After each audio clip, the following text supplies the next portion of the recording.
गडकरी यांचा हा पूर्ण रॅकेट एक्सपोज झालेला आहे. त्यांचा मुलगा निखिल गडकरी असेल, सारंग गडकरी असेल किंवा त्यांची बायको कांचन गडकरी, जी समृद्धी कोऑपरेटिव्ह बँकेची संचालक म्हणून काम करते. या समृद्धी कोऑपरेटिव्ह बँकेच्या माध्यमातून या रेम्बेल ॲग्रो सारख्या बीफचा व्यापार करणाऱ्या कंपनीला करोडो रुपयाचं लोन देण्यात आलेलं आहे.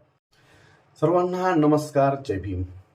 मागच्या जवळपास 10-12 वर्षापासून पूर्ण देशामध्ये गोमांस, गोबर, गोमूत्र, गोरक्षा या गायीच्या नावावर पूर्ण देशामध्ये शेकडो माणसांच्या कत्तली करण्यात आलेल्या आहेत. मॉब लिंचिंग करण्यात आलेले आहेत. म्हणजे गायीसारख्या जनावराच्या रक्षणाच्या नावावर माणसांच्या खांडोळ्या करण्यात आल्या, कत्तली करण्यात आल्या आणि तो प्रकार दिवसेंदिवस वाढत चाललेला आहे. त्यामुळे जे गायीच्या रक्षणाची दावेदारी करतात तेच लोक मुळात गोव्यापार, गोमांसाचा व्यापार करतात. त्यांच्या रेस्टॉरंट्समध्ये ते लोक गोमांस सर्व करतात. इतकंच नाही तर भाजपाचे किरण रिजिजू सारखे मंत्री खुलेआम गोमांस खाण्याचा आणि त्याच्या व्यापाराचं समर्थन करतात. देशाचे प्रधानमंत्री नरेंद्र मोदी या देशामध्ये पिंक रिव्होल्यूशन म्हणजेच बीफच्या व्यापारात सगळ्यात मोठी क्रांती आणण्याची भूमिका मांडतात. त्याचाच एक महत्त्वाचा भाग म्हणजे देशाचे एक कॅबिनेट मंत्री नितीन गडकरी यांचे सुपुत्र निखिल गडकरी हे सियान ॲग्रो फूड नावाची जी कंपनी चालवतात. त्याच कंपनीला असिस्ट करणारी किंवा त्या कंपनीची ज्या कंपनीमध्ये भागीदारी आहे, इन्व्हेस्टमेंट आहे, अशी एक महत्त्वाची रिम्बेल ॲग्रो फूड नावाची जी कंपनी आहे, ज्या रिम्बेल ॲग्रो फूडला चालवणारा महेश कुमार पिल्लई, हाच महेश कुमार पिल्लई सियान ॲग्रो जी नितीन गडकरी यांची कंपनी आहे, त्यांच्या मुलाची कंपनी आहे, यात सियान कॅपिटल, सियान ॲग्रोचा तो याच्यापूर्वी डायरेक्टर होता. म्हणजे या ज्या कंपन्या आहेत म्हणजे रिम्बेल ॲग्रो फूड, सियान ॲग्रो या दोन्ही कंपन्यांचा ज्या शारजा ठिकाणी मिथर इंटरनॅशनल कंपनी जी ही बीफ विकत घेते त्या सुद्धा कंपनीचा डायरेक्टर महेश कुमार पिल्लईच आहे. तर असं भयानक एक रॅकेट आपल्या देशामध्ये एक्सपोज करण्यात आलं आणि ते एक्सपोज करण्याचं काम द कारवा नावाच्या एका मॅगझिननं केलं. की 2022लाच हे एक्सपोज झालं, पण कारवानं त्याच्यावर रिसर्च करून त्याची एक रिसर्च कारवानं नागपूर बीफच्या नावानं प्रसिद्ध केली आणि या नागपूर बीफ नावाच्या त्यांच्या रिसर्चमधून, त्यांच्या पत्रकारितेमधून पूर्ण देशामध्ये एक महत्त्वाची खळबळ उडाली. खास करून हे गोरक्षणाच्या नावाखाली पूर्ण देशामध्ये जातीचं आणि धर्माचं थैमान मांडणाऱ्या अशा बदमाश लोकांना एक्सपोज करणारी ही पत्रकारिता होती. आणि या द कारवाच्या रिसर्चवर एका सोशल मीडिया इन्फ्लुएन्सरने म्हणजेच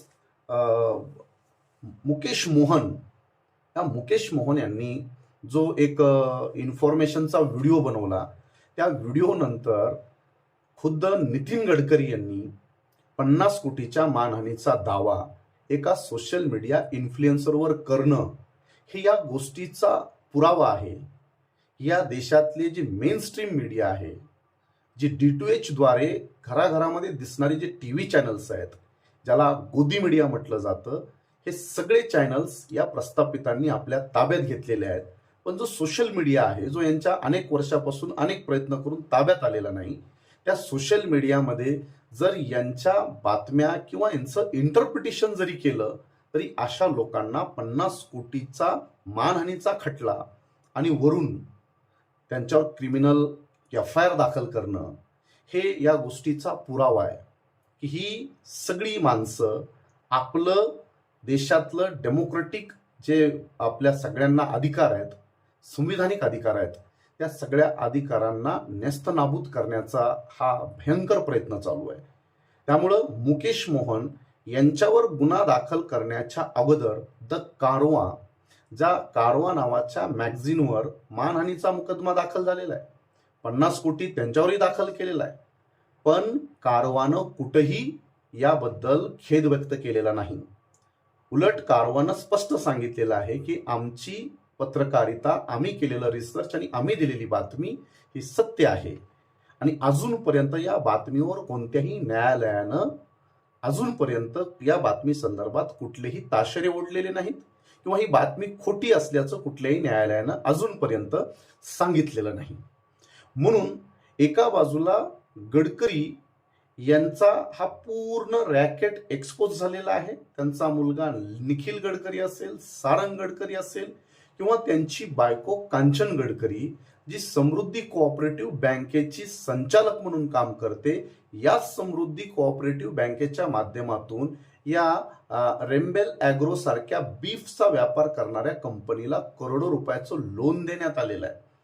त्यामुळे या संपूर्ण प्रकरणामध्ये नितीन गडकरी यांचा पूर्ण परिवार हा बीफच्या, अर्थातच गोमांस किंवा म्हशीचं मांस या दोन्ही प्रकारच्या मांसाच्या व्यापारामध्ये यांची भागीदारी असण्याचे जेव्हा धागेदोरे बाहेर आलेले आहेत, तेव्हा अशा पद्धतीनं स्वतःचा बचाव करण्यासाठी कमजोर व्यक्तीवर हल्ला करून किंवा त्याच्यावर दहशत निर्माण करून त्यांच्या विरोधात जो आवाज उभा झाला तो दाबण्याचा प्रयत्न होत आहे.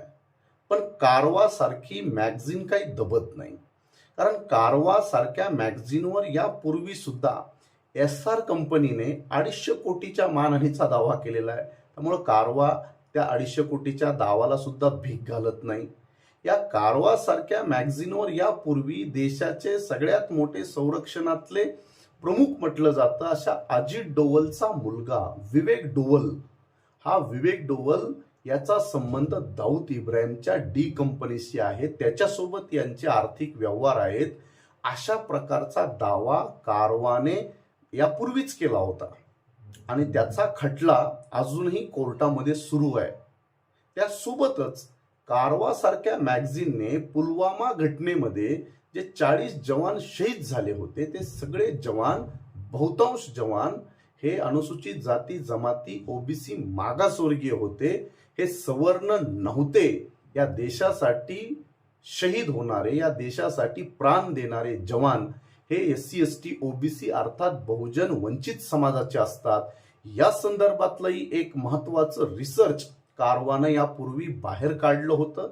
त्यामुळं त्याचाही एक महत्वपूर्ण देशद्रोहाच्या संदर्भातला खटला उभा झाला होता, त्यालाही कारवा सामोरं जात आहे. त्यामुळं मला या निमित्ताने एवढंच सांगायचं आहे की ही जी संशोधन करणारी पत्रकारिता आहे, या पत्रकारितेला जिवंत ठेवणं गरजेचं आहे आणि यावर भूमिका मांडणारे जे सोशल मीडिया इन्फ्लुएन्सर असतील, विचारवंत असतील, साहित्यिक असतील, वक्ते असतील, प्रवक्ते असतील किंवा मनोरंजन क्षेत्रातले स्टँडअप कॉमेडियन असतील, जे जे लोक या देशातल्या अशा प्रकारच्या खोटारड्या बदमाश कारभाराला एक्सपोज करतात, त्या सगळ्यांना पाठबळ देणं आणि त्या सगळ्यांना सपोर्ट करणं गरजेचं आहे. या निमित्तानं मी एवढंच सांगेल की स्वतः गडकरी हे किती खोटे आहेत, ते दुसऱ्यावर डिफेमेशनच्या केस करतायत. या गडकरींना कोणीतरी विचारलं पाहिजे. या व्हिडिओच्या माध्यमातून अपेक्षा आहे की तुम्ही काही वर्षापूर्वी गोमूत्र पिऊन माझा डायबिटीज नीट झाला, आता मला इन्सुलिन इंजेक्शन घेण्याची गरज नाही, असं धादांत खोटं बोलताना तुम्हाला लाज आणि शरम वाटली नाही का? आणि जर असं झालं असेल तर या देशातले, जगातले करोडो लोक ज्या डायबिटीजमुळे त्रस्त आहेत, अनेकांचे बळी गेले आहेत, आयुष्य संपलेले आहेत, त्या लोकांच्या बाबतीमध्ये तुम्ही अशा प्रकारचे खोटे दावे करता आणि अशी माणसं मेडिकल ट्रीटमेंट घेण्याच्या ऐवजी अशा प्रकारची गोमूत्र पिऊन किंवा तुम्ही सांगितलेल्या थेरीमध्ये अडकलेली पण अनेक उदाहरणं आहेत. याच नितीन गडकरींना आमचा प्रश्न आहे की तुमच्या स्वतःच्या मुलीच्या केतकी गडकरीच्या लग्नामध्ये तुम्हाला, मला वाटतं त्या महत्वाची जी कंपनी आहे फॉक्सवॅगन, या फॉक्सवॅगन कंपनीपैकीच एक ती म्हणजे स्कॅनिया नावाची कंपनी आहे. त्या स्कॅनियाने एक लक्झरी बस त्यांच्या मुलीच्या लग्नामध्ये यांना गिफ्ट दिली आणि गडकरीनं सार्वजनिक धादांत खोटं सांगितलं की मी ही विकत घेतली आहे. पण कारवा सारख्या मॅगझिननं तेव्हा सुद्धा तुम्हाला एक्सपोज केलं होतं, कदाचित त्याचा तुमच्या मनात राग असेल. यापूर्वी इथेनॉल जर पेट्रोलमध्ये वापरलं तर त्यामुळे काय म्हणतात, गाडीचं ॲव्हरेज चांगलं येतं असा तुमचा दावा होता.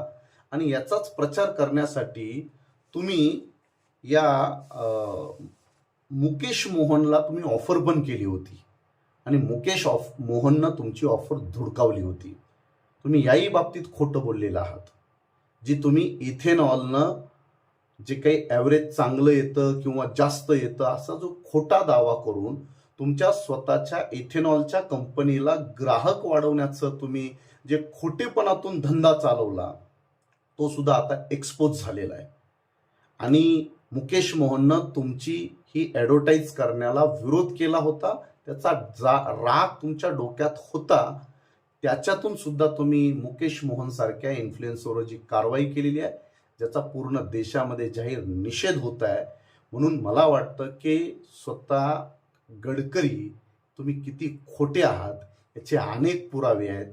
त्यामुळं तुमची पत्नी कांचन गडकरी, मुलगा निखिल सारंग आणि मुलगी केतकीच्या लग्नातला खोटेपणा हा आता वेगवेगळ्या पत्रकारांच्या माध्यमातून बाहेर येत आहे. आणि तुम्हीच हिंदुत्ववादाचे स्वतःला रक्षक म्हणणारे या सगळ्या रक्षकांनीच गायीचा व्यापार चालवलेला आहे. त्यामुळे या बीफच्या कंपन्यांकडून करोडो रुपयाचा चंदा घेणारा तुमचाच पक्ष आहे. त्याचेही निवडणूक आयोगानं सगळे पुरावे आता बाहेर आणलेले आहेत. त्यामुळं अल्लाना सन्स प्रायव्हेट लिमिटेड पासून ते वेगवेगळ्या बीफ कंपन्यांकडून भाजपानं चंदा घेतल्याचे अनेक पुरावे बाहेर आलेले आहेत. जवळपास 7 कोटी रुपयाचा चंदा तुम्ही बीफचा, गोमासाचा व्यापार करणाऱ्या कंपन्यांकडून घेतलेले आहेत.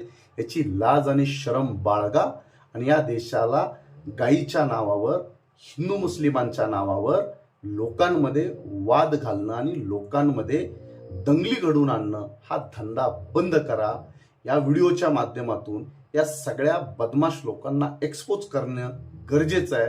हेच या निमित्तानं मी या ठिकाणी नमूद करतो. जय भीम, जय संविधान.